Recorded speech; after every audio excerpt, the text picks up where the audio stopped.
Hallo, um die Bilder zu verschieben, ich habe hier Stapel im Procreate. Du tippst mit dem Finger drauf, dann kannst du eins bewegen. Jetzt kannst du immer den Finger drauf lassen und jetzt mit der anderen Hand das nächste Bild nehmen, das nächste Bild nehmen, so lang bis du alle hast.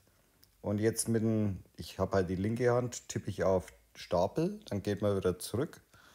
Und jetzt kannst du in einen anderen Stapel reingehen oder hier auf dem Hauptbildschirm die fallen lassen. So. Und wenn es wieder zurückgeht, wieder antippen, auf diesen Stapel tippen. Warte mal, jetzt habe ich einen Fehler gemacht.